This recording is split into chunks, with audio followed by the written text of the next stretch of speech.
No amount of preparation, I don't think, could have prepared me for how horrendous it actually was. Wow. I wasn't really that worried before it started.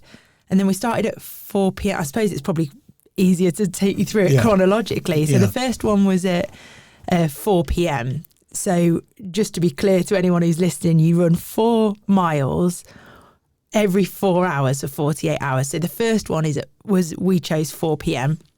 So you run in from 4 till 4:45, and then you've got from 4:45 p.m. until 8 p.m. to do whatever you need to do before the next one. So the routine we got into was you get back about 4:45 or after 45 minutes. You've got 15 minutes to change your kit, get something comfortable on, and then you've got 2.5 clean hours to do whatever you need to do, whether that's sleep, eat. You need to eat quite close to the start of your break, so it's got time to digest before the next one. So where did it all start to go wrong? 4 p.m. was okay. And the experience was different for the other guys. Obviously, I'm here chatting to you, and I'm sure some of what went on with them will creep into this chat, but I'll try and keep it a little bit to my experience, because theirs is very personal to them. Okay. And they might have stuff in their head that they haven't shared with me. Right. But I definitely know what went on in my head. So 4 p.m, relatively straightforward. A close friend of mine, she chose my charity, St Barnabas Hospice, so she came to see us off, which was a real privilege. Then 8 p.m. came, that was okay. 10 p.m. came, 8. Then 12 midnight, that came, that wasn't too bad.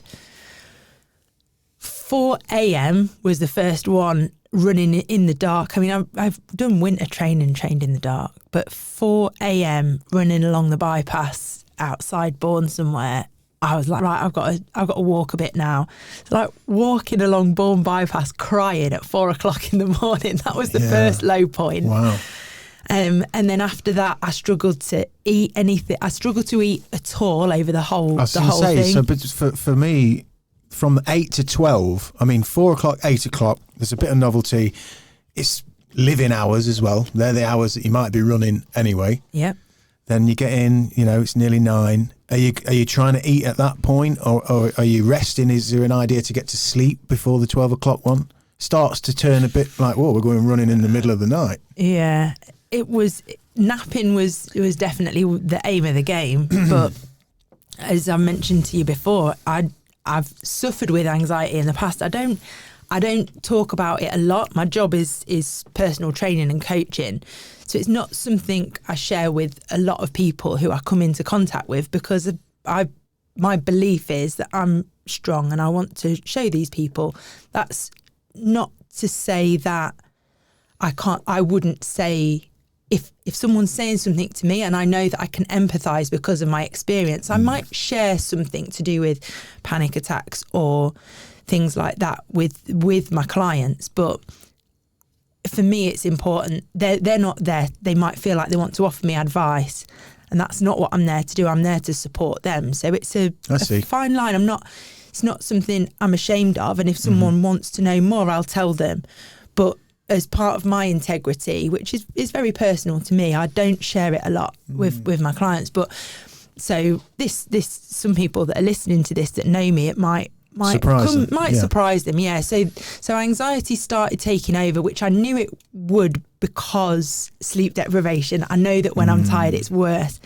The easiest way to describe it is probably, if you've had a hangover, sometimes you can feel a bit like unsure about decisions and things. Oh, the horrors. Yeah, and I think that's because of a lot of that is because of the lack of sleep. Because if you've had a few drinks, perhaps you don't sleep as well, and as the mix of the alcohol and not sleeping so well, I think makes that come together anyway. So I just felt like I got a hangover all night without having had any of the fun of a couple of drinks, and so that started kicking in. So when I got back at 4 a.m. and I'd had my few tears on the bypass, I get in like really, really shivering, which is something that I link with anxiety, which is having too much adrenaline in when you're in that fight or flight. Then the pressure of thinking, right, I really need to get some kip. It's 4:45 in the morning. I've got to run again at 8 and I haven't eaten. My head was just going over and over thinking, well, how can I run if I haven't eaten? How can I run if I haven't slept? What's this going to be like in 24 hours time when I got to do this all over again? It was. So that point there, it's real. It gets real for you. Yeah. Yeah. But the absolute low point was 11:30 on the Saturday night. That was horrendous. I was ready to give up. I was just sat there with Dan saying, it doesn't matter. I said, if I can't eat and I can't sleep, I can't carry on with this. I said, I feel this is as worse as I'm prepared to feel. I said, I'll just have to stop. And I can confidently say that I'm not going to regret stopping, because I don't think I need to make myself feel any worse than I feel. So we made the decision to walk. We walked the midnight, we walked the 4 a.m. and then ran the 8 and the 12 to finish. So back to the 4 a.m., the first 4 a.m., which is, I guess, Saturday morning, is it? Did you set out on the Friday 4 p.m., then you did the 8 p.m., then the 12 p.m. Yep. The 4 p.m., you're really hitting the first real low. You haven't eaten any. You've not managed to eat anything really.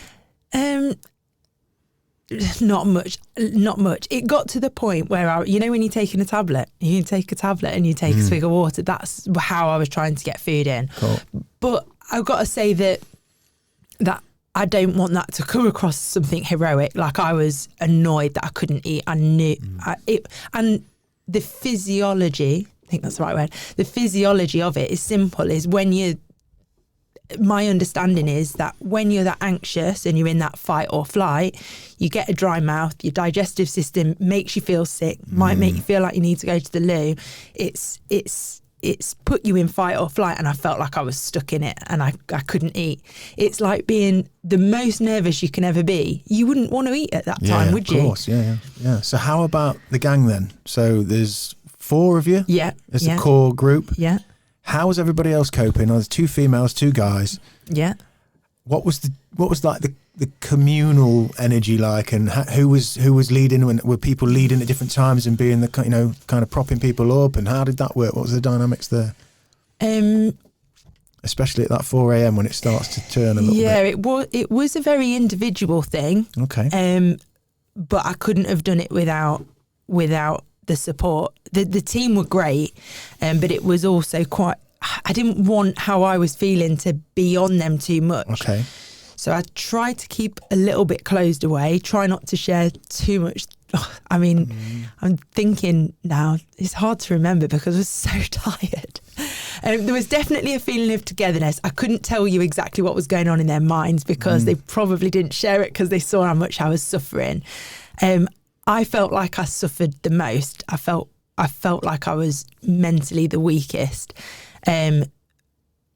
I can't speak on behalf of them, but I was certainly grateful for their support, and also coming out the other side, how much I feel I've learned, because going into it, I didn't even consider I was going to learn anything about myself. And I've come away from it having learned some lessons. So. You see, that's what would put me off in the first place. I say put me off, it would be the thing that struck me immediately if it was proposed to me to do this. Because I've come to the conclusion in my life, with my training, certainly with physical exertion, when you do hit those levels of, the red line, the point of like, fucking hell, is this me? This is who I am. Can I do this? And I'm not talking in a macho way. I just mean the last 3 press-ups of the set are always the ones, aren't they? Where you could just stop and you keep moving, or you stop or you keep moving, and you just discover that, like, in those darkest moments, there's something happens with resolve, with character, that you learn, I don't know, something quite pure about yourself. Yeah. I think when I know what you mean about those last 3 press ups and then being a dark moment.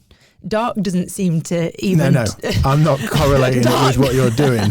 But before the challenge, I would be right there with you. Yes. After the challenge, I'm like, I can't even believe where I went to. But you as a person coming out the back end, which we will get to, that kind of learning, that kind of introspection, that kind of a journey, a pilgrimage, literally, that's amazing.